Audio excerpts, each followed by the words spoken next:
Assalamualaikum warahmatullahi wabarakatuh. Yang terhormat kepada Ibu Umi dan juga Bapak Arif selaku dosen pengampu mata kuliah Manajemen Proyek Sistem Informasi. Perkenalkan kami dari kelompok Tastes Group di sini. Izinkan kami untuk mempresentasikan hasil diskusi kami untuk ujian tengah semester Manajemen Proyek Sistem Informasi kami berupa project website pemesanan tiket online Menara Pandang Purwokerto. Namun sebelum kami masuk ke topik bahasan, izinkan kami memperkenalkan diri. Saya sendiri, Maywil dan Muhammad Farel, dengan NIM 23111030173.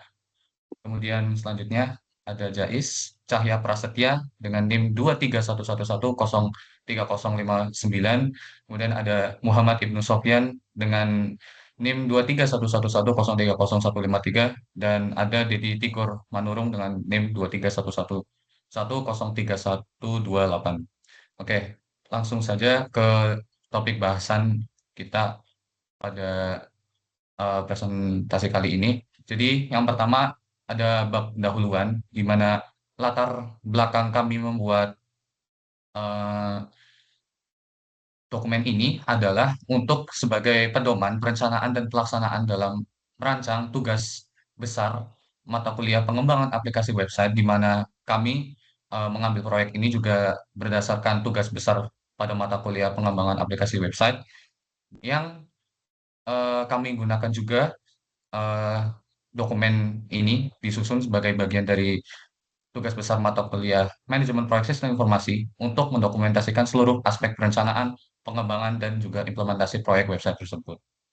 Oleh karena itu, pada dokumen ini yang akan mencakup scope plan management, schedule plan management, dan cost plan management. Kemudian poin berikutnya yaitu tujuannya dibuat dokumen ini adalah untuk menyediakan kerangka kerja yang terstruktur, kemudian ada mendefinisikan ruang lingkup, lalu ada menetapkan perencanaan jadwal, lalu mengidentifikasi resiko yang mungkin terjadi, dan ada memberikan perencanaan biaya atau cost management. Manfaatnya apa? Jadi di sini eh, manfaat dari pembuatan dokumen ini adalah dapat memberikan acuan yang jelas dalam proses pengembangan proyek, lalu ada menjamin kejelasan dan arah pengembangan sesuai kebutuhan dan harapan pengguna, lalu mendukung manajemen waktu dan sumber daya secara efektif, mengurangi resiko kegagalan proyek, dan meningkatkan efisiensi dan transparansi dalam penggunaan anggaran. Kemudian masuk ke bab selanjutnya yaitu bab isi akan dipaparkan oleh Ibnu. Untuk Ibnu waktu dipersilakan. Baik, terima kasih Farel. Saya akan melanjutkan pembahasan terkait bab 2, yaitu pertama ada scope management plan. Secara singkat, scope management plan itu suatu rencana manajemen lingkup yang di dalamnya itu dokumen-dokumen yang bisa menjelaskan ruang lingkup proyek yang akan dilaksanakan, proyek yang akan dikembangkan, dipantau dan dikendalikan dalam proyek kami yaitu website Menara Teratai. Oke, ke bawah lagi. Selanjutnya ada beberapa dokumen project scope management plan. Yang pertama itu tentang peran dan tanggung jawab setiap anggota tim. Yang kedua, project scope statement. Yang ketiga ada WBS atau work breakdown structure. Empat ada validation scope. Yang kelima ada control scope. Oke, selanjutnya ada roles and responsibility. Dari tim kami itu dibagi menjadi empat tugas ya. Yang pertama itu ada role sebagai front end, back end, UI UX dan server. Yang keempat itu ada database dan testing. Untuk bagian penanggung jawab front end itu ada saya sendiri, Mawedun Sofyan, back end ada Jais Cahya Prasetya, UI UX dan server oleh Maywilen Muhammad Farel, database dan testing oleh Dedi Tigor Manurung. Oke, selanjutnya kita masuk ke pembahasan project scope statement. Nah, untuk pertama itu ada project scope description. Ini menjelaskan ruang lingkup apa saja yang akan ada dalam proyek website kami, yaitu Menara Teratai. B, ada product acceptance kriteria. Ini membahas tentang kriteria-kriteria apa saja yang ada di website kami gitu. Yang pertama itu yang pasti karena kita berbasis website harus ada tampilan UI UX-nya yang tentunya harus responsif. Yang kedua ada informasi mengenai menara teratai. Yang ketiga itu fitur pembelian tiket. Yang keempat sistem keamanan telah teruji. Yang kelima yaitu website bisa diakses selama 24 jam. Yang C ada project deliverables. Deliverables yaitu hal-hal apa saja sih yang kita kerjakan sebagai stakeholder dari pengembang website yang akan dikasihkan kepada perusahaan dari menara teratai tersebut gitu atau pengelola menara teratai. Yang pertama udah pasti karena proyek kita website maka kita akan memberikan website yang sudah kita rencanakan. Yang kedua itu ada modul pembelian tiket. Yang ketiga itu ada panduan tentang penggunaan website. Yang keempat itu ada laporan pengujian. Selanjutnya ada project constraint. Ini membahas tentang batasan-batasan project yang ada dalam lingkup proyek kami, yaitu Menara Teratai. Yang pertama itu mengenai anggaran, batasan mengenai anggaran. Yang kedua, batasan terkait dengan waktu. Yang ketiga, batasan terkait sumber daya manusia. Yang keempat, terkait batasan infrastruktur.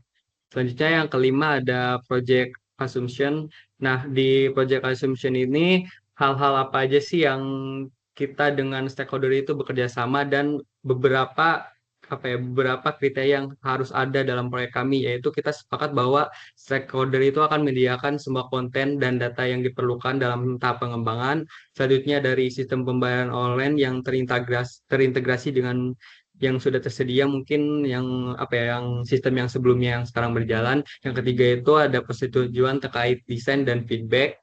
Yang keempat ada tidak terjadinya perubahan signifikan dalam regulasi terkait pariwisata dan terkait transaksi online. Selanjutnya ada WBS atau Work Breakdown Structure. Nah, kita langsung lihat saja di bagiannya itu. Dari bagian ini kita bisa lihat dari struktur dari perencanaan proyek yang akan kami lakukan. Yang pertama itu yang kita lakukan tahap planning project. Kita merencanakan dari project-project yang akan kita kerjakan. Selanjutnya yang kedua itu kita lanjut ke tahap desain dan juga pengembangan website. Pertama itu kita harus mendesain websitenya itu seperti apa dari antar mukanya yaitu UI UX, kemudian diimplementasikan menjadi front end dalam bentuk sudah berbasis website, lalu back end, kemudian ketika sudah jadi environment dari websitenya kita langsung hosting dan juga testing. Selanjutnya ada pengujian website dan implementasi. Tahap di akhirnya itu pengembangan lanjutan atau ada sedikit maintenance gitu. Baik, untuk penjelasan dari saya segitu saja. Selanjutnya akan disampaikan oleh Jais. Silakan. Oke, terima kasih Ibnu. Oke, sekarang kita masuk ke nomor 4 yaitu validate scope. Sederhananya, fase ini adalah fase di mana hasil kerja atau deliverables itu akan dilakukan penyerahan. Namun sebelum dilakukan penyerahan, ada beberapa tahapan-tahapan yang perlu dilakukan. Yang pertama itu verifikasi deliverables. Jadi sederhananya pada tahapan ini hasil kerja itu akan dilakukan verifikasi atau dicek secara berkala mengacu pada project scope yang sudah dijelaskan tadi oleh Ibnu. Apakah memang pekerjaan itu sudah sesuai dengan yang disepakati atau belum, seperti itu. Kemudian setelah dilakukan verifikasi, proses selanjutnya adalah proses penerimaan. Jadi akan ada pertemuan antara project managers, kemudian stakeholders, kemudian juga project sponsor dan pihak-pihak terlibat yang lain untuk melakukan presentasi hasil kerja. Bahwasannya deliverables atau hasil kerja dari proyek itu sudah jadi dan sudah dipresentasikan dan selanjutnya akan dilakukan penerimaan. Terus tahapan selanjutnya bisa di scroll ke bawah. Oke, tahapan selanjutnya adalah dokumentasi dan arsip. Jadi setelah dilakukan pertemuan dan presentasi, penerimaan deliverables ini akan didokumentasikan secara rinci untuk keperluan audit dan referensi di masa yang akan mendatang, seperti itu. Next, setelah dilakukan validate scope, langkah selanjutnya adalah control scope. Jadi di sini project manager dan tim proyek akan bekerja sama untuk mengontrol ruang lingkup atau scope manajemen tadi terkait dengan pembuatan website tempat wisata Menara Teratai. Seperti itu. Sehingga tim proyek ini akan mengacu pada WBS yang sudah ditetapkan tadi dan dokumen Scope Management Plan sebagai pedoman dalam melaksanakan setiap kegiatan pengembangan website. Dalam pengembangan website juga, project manager akan melakukan pemantauan terhadap perkembangan proyek secara berkala. Tujuannya apa? Tujuannya adalah untuk memastikan bahwa tim proyek hanya mengerjakan tugas dan menghasilkan deliverable yang tercantum dalam WBS. Nah, adapun beberapa tahapan di dalamnya, yaitu yang pertama, pengendalian perubahan atau change control. Ini tuh meliputi identifikasi dan pengajuan perubahan. Jadi setiap anggota tim proyek atau pemangku kepentingan yang bisa disebut stakeholder yang ingin mengajukan perubahan pada scope proyek itu harus menyampaikan permintaan terlebih dahulu secara tertulis kepada project manager. Kemudian yang selanjutnya adalah evaluasi dan analisis dampak. Jadi selanjutnya project manager itu akan melakukan analisis terhadap setiap permintaan perubahan yang untuk menilai kesesuaiannya dengan tujuan proyek. Jadi tidak serta-merta segala permintaan perubahan itu akan dieksekusi seperti itu. Kemudian yang selanjutnya adalah persetujuan perubahan. Jadi setelah dilakukan analisis, hasil analisisnya itu akan disampaikan kepada Change Control Board atau CCB atau pihak yang berwenang seperti itu untuk mendapatkan persetujuan final. Setelah dilakukan persetujuan, selanjutnya adalah implementasi perubahan. Jadi setelah perubahan disetujui, tim proyek akan melakukan penyesuaian proses dan deliverable sesuai dengan ruang lingkup yang telah diperbarui dari hasil permintaan perubahan di awal. Kemudian setelah dilakukan implementasi, selanjutnya adalah pemantauan dan dokumentasi. Jadi project manager secara rutin akan memonitor status proyek untuk menilai efektivitas perubahan yang telah diimplementasikan tadi. Dan yang terakhir adalah komunikasi dan pelaporan. Jadi rapat koordinasi itu bakal sering dilakukan secara berkala untuk membahas progres proyek, termasuk di dalamnya juga pembahasan potensi perubahan scope, seperti itu. Dan juga laporan progres proyek ini akan disusun secara periodik oleh project manager dan disampaikan kepada stakeholder terkait untuk memastikan bahwa semua pihak itu memahami status terkini dan perubahan yang terjadi. Terus kita lanjut juga ke pembahasan selanjutnya, yaitu schedule project management. Jadi singkatnya, schedule project management ini adalah proses yang digunakan dalam manajemen proyek untuk menentukan tugas proyek dan durasinya, kemudian mengidentifikasi ketergantungan dan menetapkan sumber daya untuk melaksanakan tugas tersebut dengan sukses. Penjadwalan proyek website Menara Teratai mencakup berbagai aktivitas utama, mulai dari analisis kebutuhan, kemudian masuk ke perencanaan, kemudian pengembangan sistem, hingga tahap akhir berupa monitoring dan pelaporan. Berikut adalah tabel atau gambaran terkait dengan schedule project management website Menara Teratai yang dimulai dari bulan 4 tanggal 9 tahun 2025 dan diperkirakan selesai pada tahap laporan akhir itu di bulan 5 tanggal 30 tahun 2025. Untuk pembahasan cost project management akan dilanjutkan oleh rekan saya. Terima kasih. Baik, terima kasih guys. Di sini saya akan melanjutkan pembahasan tentang cost project management. Tentunya kami memiliki cost project management. Cost project management kami sendiri adalah proses perencanaan dan pengelolaan anggaran bisnis atau proyek ini.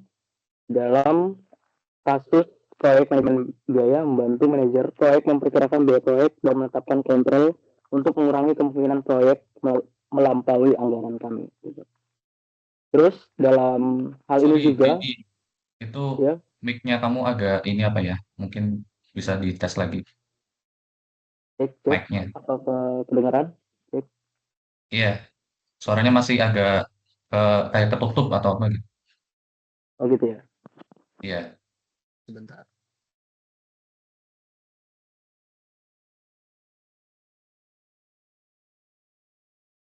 oke, coba dites.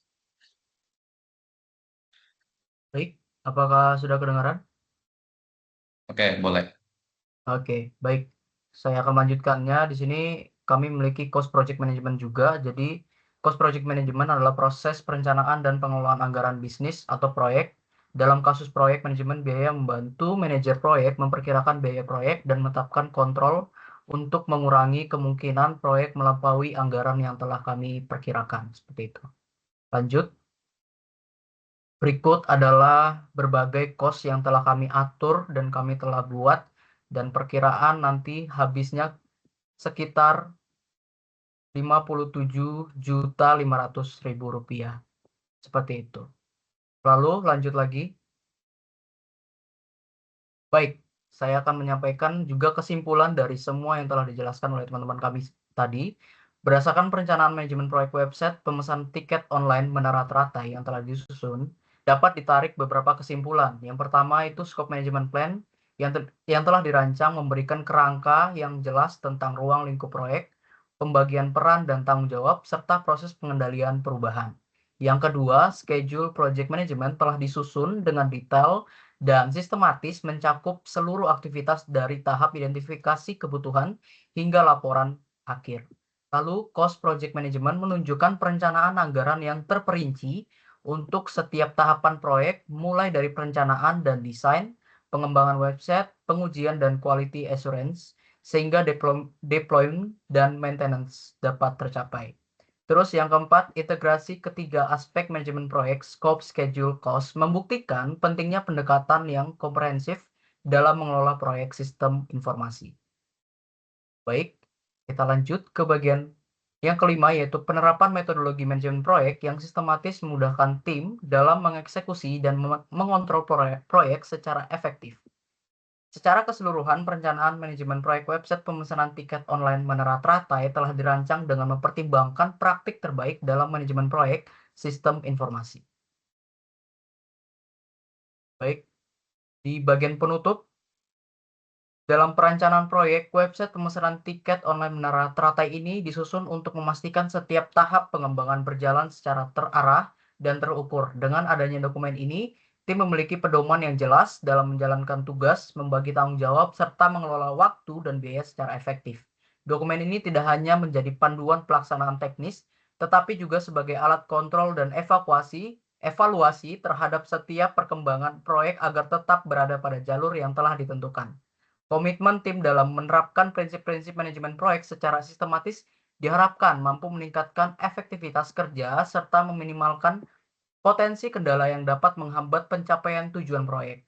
Diharapkan dengan pelaksanaan yang konsisten terhadap rencana ini, proyek dapat menghasilkan website yang informatif, mudah digunakan, dan mendukung kemudahan akses layanan wisata.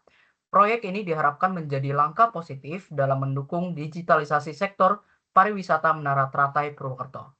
Baik, saya kembalikan kepada moderator kami, Mewil dan Muhammad Farel, silakan.